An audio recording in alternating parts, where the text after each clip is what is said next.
Hey students, welcome back to the Canadian fever YouTube video. आज का listening test number 13 है और आज की वीडियो का भी टारगेट आप सभी को 32 प्लस का मैं दे रहा हूँ।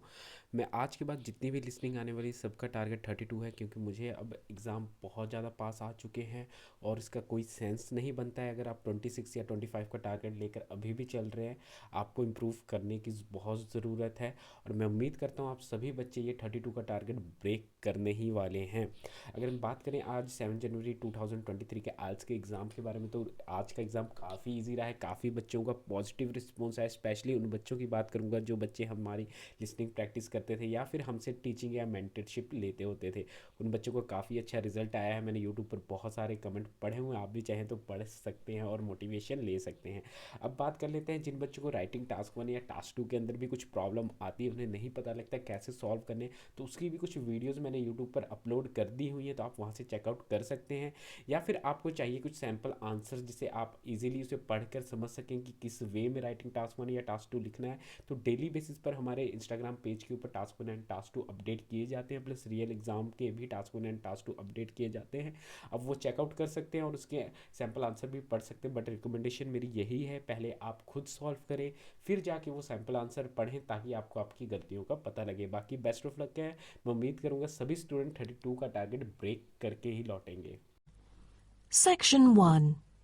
You will hear a telephone conversation between a teacher from the Arts Centre and a female student's father about her art courses. First, you have some time to look at questions 1 to 3.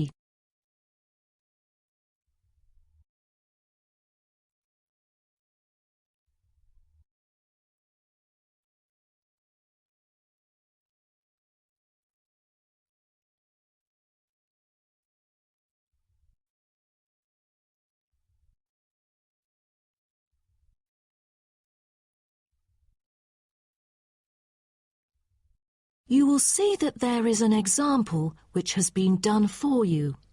On this occasion only, the conversation relating to this will be played first.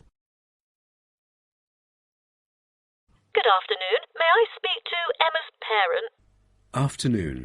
I'm her father. Who am I speaking to? This is Emma's teacher, Jane Carson, calling from the Arts Centre. I'm just calling to talk about her drama class at the centre. Oh, thank you for calling. How's Emma doing in drama class? You know, she just transferred here last month, unlike the others in her class who have been taking the course the whole semester since June. So I'm a bit worried that she might not fit in so well.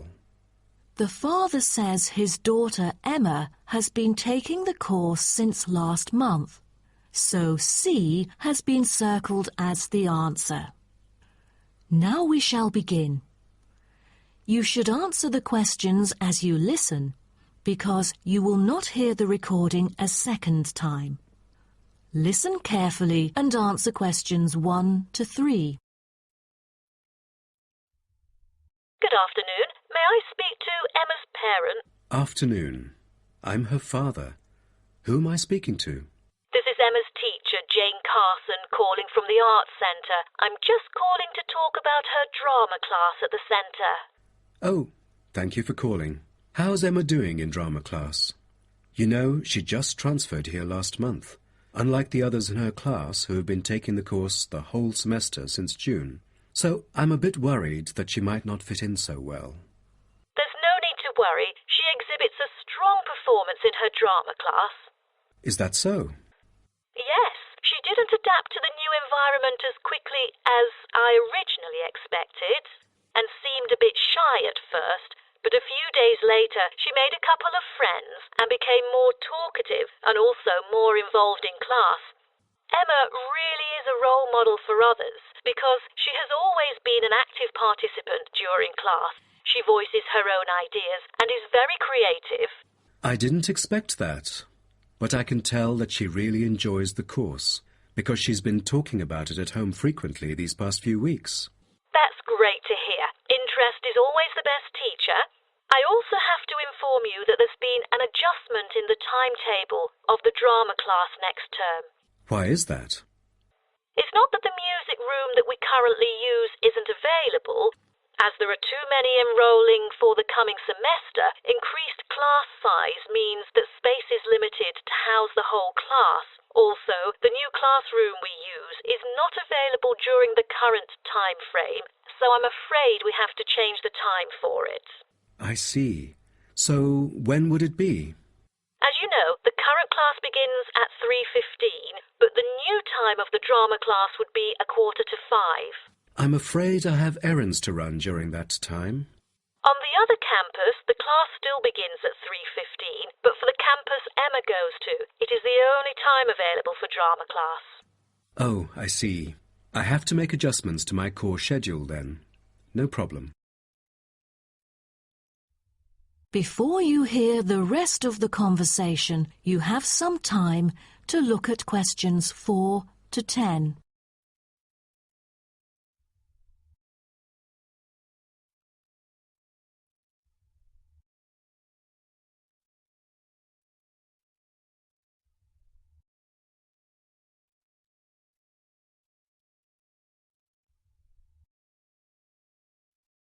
Now listen and answer questions 4 to 10.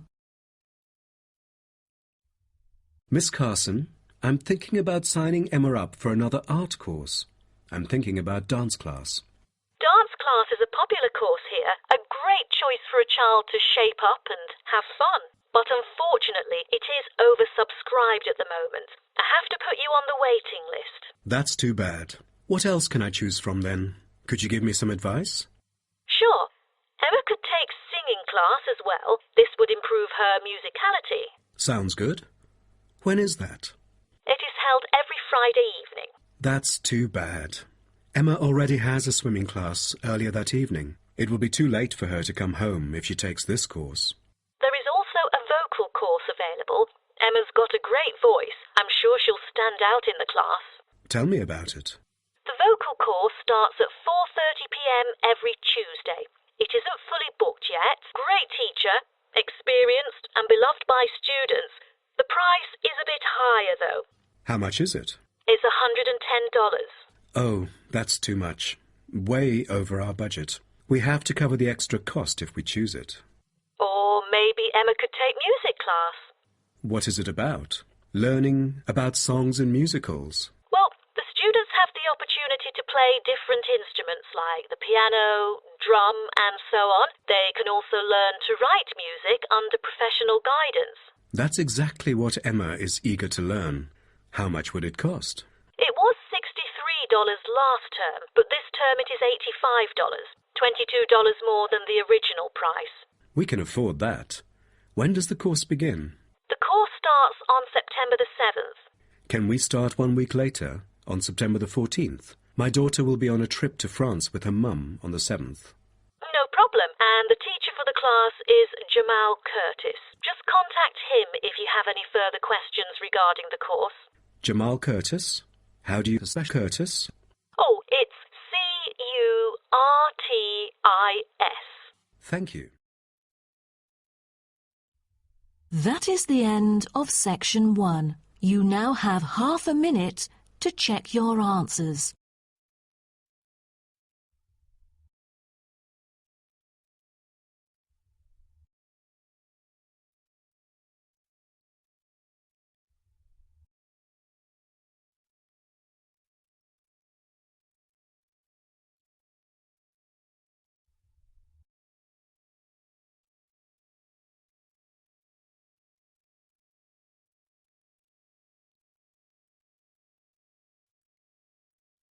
Now turn to section 2.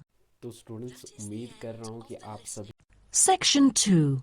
You'll hear a coordinator for the annual ski and snowboard exhibition talking to the audience about some practical information for the whole event. First, you have some time to look at questions 11 to 15.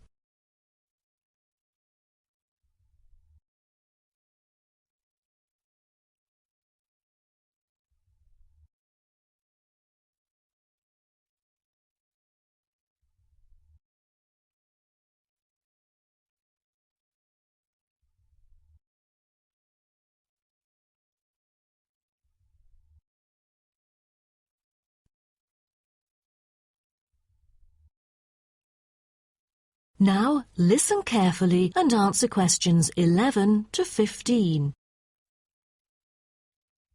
Good morning, everyone, and welcome to the annual Ski and Snowboard exhibition held from April the 8th to 17th. I am Mary Granger, coordinator of the event this year. The 10-day event features many highlights. As a snow sports lover, I know you are looking forward to a great time here. Now, I'd like to offer you some practical information about the whole event and what to expect from it. This might be the first time coming here for some of you, so for those who are still wondering about the right accommodation, I recommend Sky Hotel.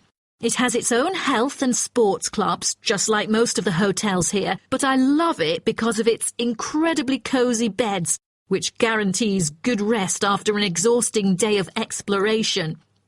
If you haven't brought your own equipment, like poles, boots and skis, they are available for purchase or rent at Ski Set or Snow Rental. The exhibition this year provides a colourful look into the history of skiing and an inspiring peek into the future prospects of the sport. Apart from the fascinating photo exhibitions and the most up-to-date skiing gear like always, this year we have added 4 computers which can imitate the process of skiing, ensuring the same physical activity and sensations that appear during the skiing process on downhill slopes. But I have to warn you that it might be quite time-consuming to line up for the free trial experience. Many have posed the question as to how to enter the skiing and snowboarding competition. Well, rather than filling out the back of the entrance ticket or bombarding the committee with emails, the most effective method is by checking out the exhibition newsletter delivered every month for availability. At the most beloved local event, the exhibition has also drawn attention from the press. Last year, massive media coverage was on the worrisome amount of snowfalls. In order to avoid the same predicament, several artificial skiing slopes have been built. With more participants this year, we have lowered the entrance fee, which has been widely reported to local newspapers. A bonus for our participants is the ski programme. It offers a wide variety of lessons and sessions with qualified instructors, ensuring that all ages and abilities are catered to, from the first-timers to seasoned amateurs. I strongly advise you to sign up for the programme, as it is offering an unprecedented 30% discount. That's mainly because we are cooperating with the programme organiser, who promises affordable prices only for the participants of the festival this year. Before you hear the rest of the talk, you have some time to look at questions 16 to 20.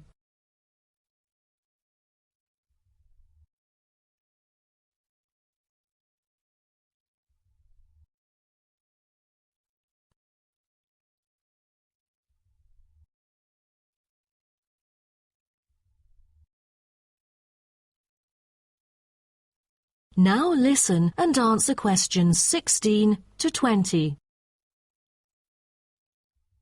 Now, I would like to introduce you to the list of presentations during the following week so that you can better plan your schedule.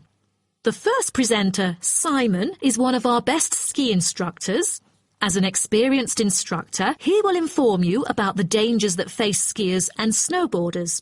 Accidents happen mostly to those who are careless or ignorant. Good risk management involves considering both the probability and consequences of an accident. The next speech, titled Solution, is given by Jamie Kurt. A list of problems may occur to novice skiers and snowboarders, so he is going to offer useful information for first-timers on choosing the appropriate gears, the right dress code, and ways of protecting your skin. For instance, some of you may have rented the skiing equipment, but rental footwear is notoriously uncomfortable. Then, Jamie will provide instructions to help make your footwear fit better. The third speech is about a documentary introducing skiing and snowboarding and the difference between the two sports. It also depicts a group of snow lovers exploring new slopes with breathtaking views. The director, Andy Fisher, will be there, addressing the whole shooting experience. The fourth talk is about the tricks of skiing, presented by Harry Tyson. It is most useful for those who have already tried skiing yet still need more practice to master the sport. Harry will teach you how to turn more skillfully. A lot of people can keep their skis roughly parallel, but there's no point if you make it hard to work with and slide around out of control. Useful exercises will also be suggested to improve your parallel skiing technique so that you can tackle steeper slopes and enjoy yourself more. Jason Smith will be the last presenter, mainly addressing towards advanced skiers. He manages to apply snow climbing into skiing. Climbing in soft snow, you are floundering around. Walking becomes harder, so a good trick during climbing is to maintain a wider gait, approximately shoulder width, so that you are more stable while walking. This works for skiing as well. That is the end of section 2.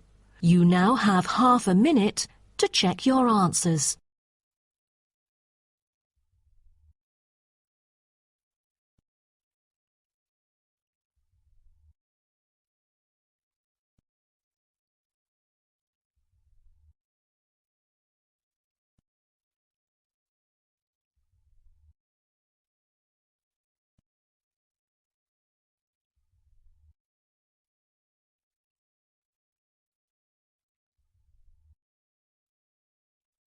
Now turn to section 3. Section 3. You will hear a student called Jerry discussing a pedagogy course with his tutor. First, you have some time to look at questions 21 to 23.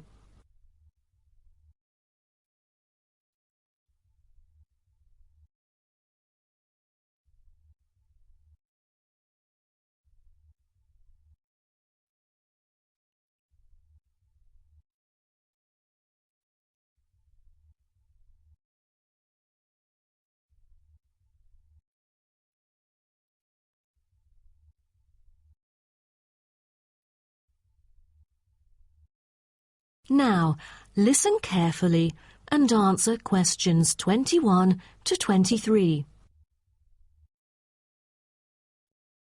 Jerry, how did it go with preparing your lessons?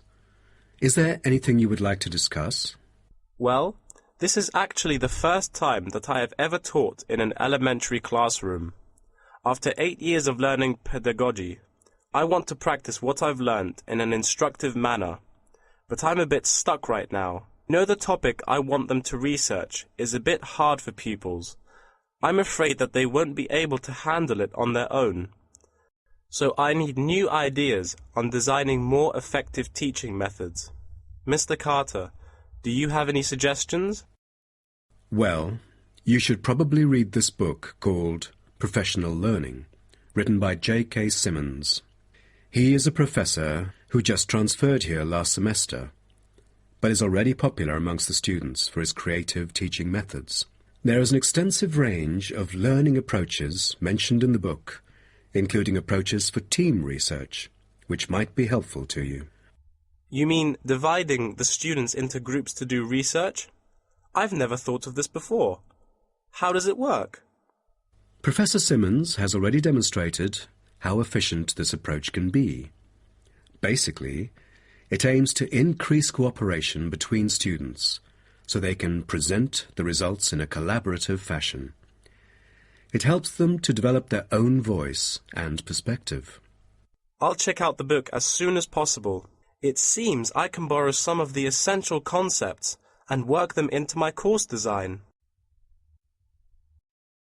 Before you hear the rest of the talk, you have some time to look at questions 24 to 30.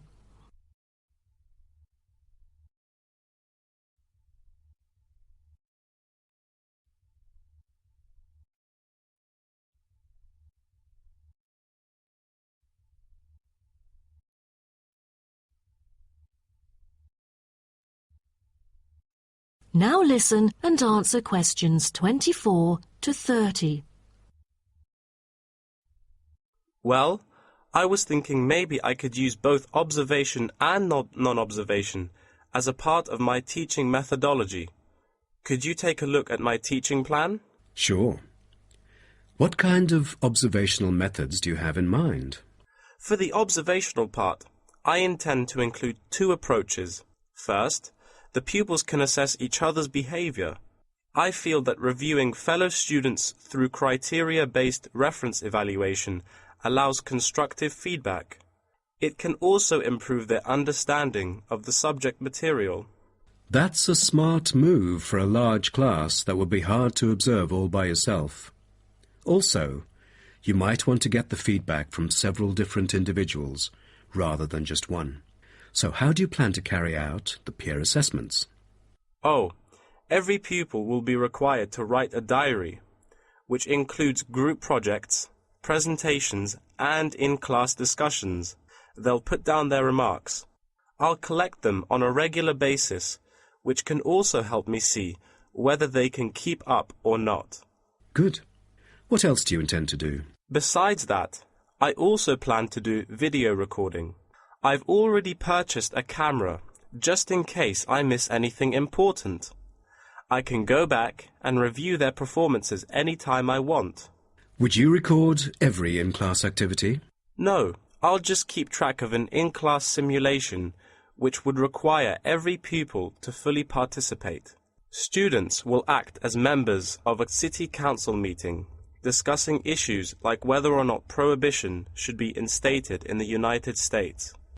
This kind of teaching method is both inspiring and challenging. I can't wait to see how yours works out. Do send me a copy of the assessment afterwards, will you? No problem. So, what do you have in mind for the non-observational approaches? Well, my plan is to quantify the statistics. Numbers do not lie. It is the most direct way to measure their performance. See how well they've learned. Where does the data come from?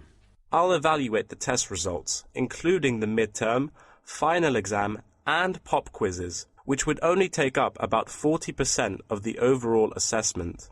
Sounds like a lot of tests and assignments. Please remember that you don't want to wear out your students. Keeping them engaged is the key to efficient learning. Once they are exhausted, they just stop trying. Oh, I haven't thought about that. You are right. I don't want to frighten them with tons of assignments and exams. I'll make note of that. Thanks for the advice. I remember last time you mentioned questionnaires, right? That's true, but it is not for my students. In fact, they have to design their own questionnaires and choose the respondents using the internet. As a complement of other teaching activities, it would deepen the creative learning process. Is that all? Oh, the pupils will have to conduct interviews of their own, and for this, they get to choose anyone they like, including relatives, friends, and acquaintances to answer the questions. Seems to me that you have figured out most of your teaching methods, but you still need to polish some of the activities. That is the end of section 3. You now have half a minute to check your answers.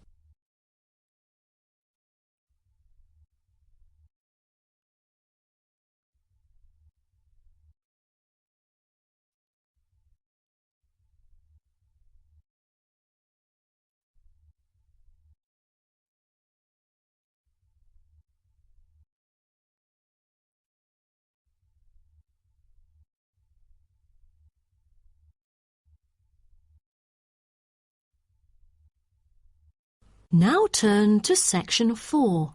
Section 4. You will hear part of a lecture about urban migration. First, you have some time to look at questions 31 to 40.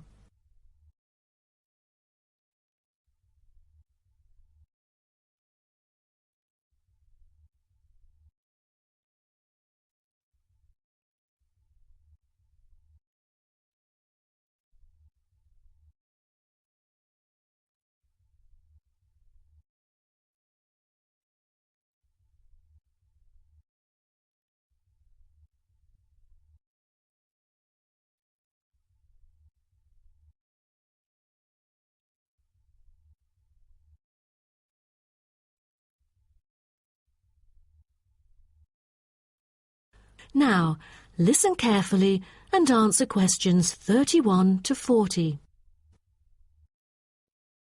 Good afternoon, and welcome to my talk on urban migration today. The world has experienced unprecedented urban growth in the recent decades. As much as 3% of Earth's landmass has been urbanized, an increase of at least 50% over previous estimates. Today, people living in cities already outnumber those in rural areas, and the trend does not appear to be reversing. In addition, cities have larger amounts of carbon consumption than rural areas. This is a result from two major aspects. First, with the increase of urban population around the world, the massive construction of urban infrastructure and residential housing is hard to avoid. Second, urban households have a higher rate of car ownership and use more gasoline products. Even though rural exodus is often negatively judged, there are also benefits of migration shared by the local environment and the society as a whole. Well, firstly, global trends of increasing urban migration and population urbanization can provide opportunities for nature conservations, particularly in regions where deforestation is driven by agriculture. As rural dwellers leave their homes, local forests are left to recover. What's more, it is easier for city dwellers to get around. Living in the country means transport can be very difficult. For instance, after midnight there are no buses or taxis in the countryside. However, there is still a number of public transport modes to choose from in the city. Finally, with more funds and advanced technology, cities endeavor to produce clean energy. New power plants have been built to take harmful methane gas created by the decomposition of rubbish and convert it into electricity. By doing so, an important greenhouse gas is turned into useful energy rather than being directly emitted into the atmosphere. The hustle and bustle of city life offers women the opportunity to explore different professions and pursue their own careers. Women in cities work as engineers, managers, and even football players. This change of roles has affected their marital status and family life. More women are choosing their careers over marriage, which raises the graph of late marriages. As a result, more are remaining single well into their late 30s. They want to be independent and earn money on their own. It is also easier for them to get a promotion while working in the city. Women are slowly achieving wider participation at work, while in rural areas the mindset is still very conservative.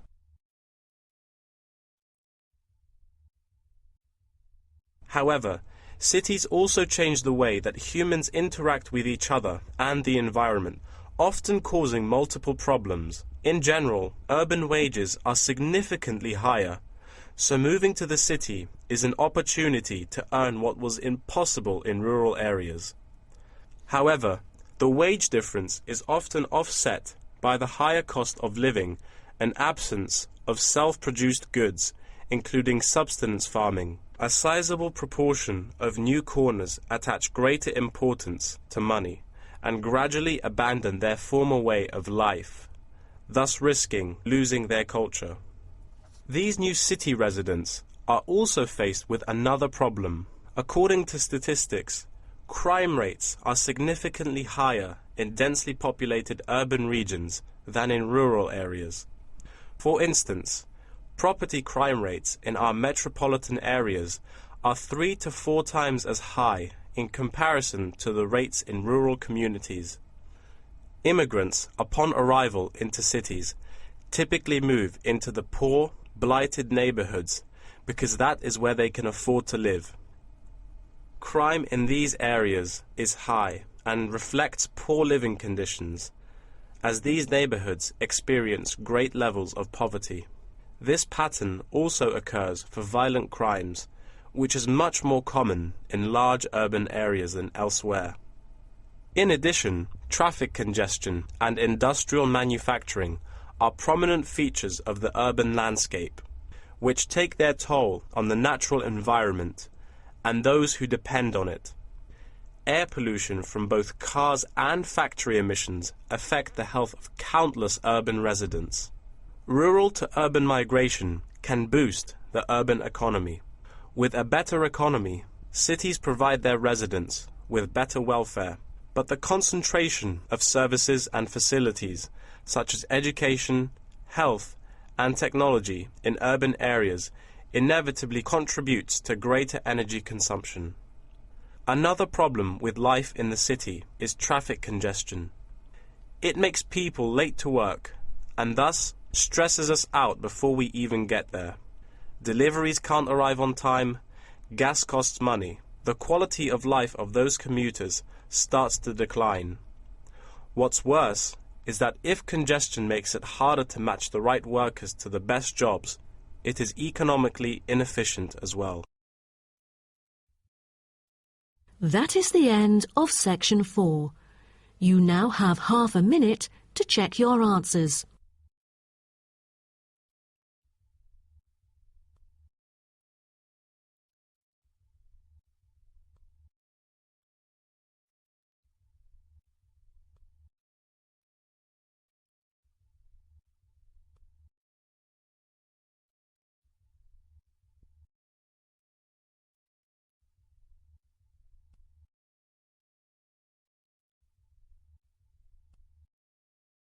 That is the end of the listening test. इन्हें 32 का target break कर दिया होगा, 35 या 36 achieve किया होगा, but फिर भी अगर कुछ स्टूडेंट ऐसे हैं जो टारगेट अचीव नहीं कर पाए हैं तो डोंट वरी यार, आप अकेलौते नहीं हो, अभी बहुत टाइम पड़ा हुआ है, आप और प्रैक्टिस करो। और भी लिसनिंग अपलोडेड है, ये सारी रियल एग्ज़ाम लिसनिंग है 2021 में और 2022 में आई हुई हैं, तो मेक श्योर ये लिसनिंग ज़रूर प्रैक्टिस करो और इससे आपको हेल्प मिलेगी और एक आइडिया मिलेगा कि आपका रियल एग्ज़ाम में क्वेश्चन किस टाइप के देखने को मिल सकते हैं।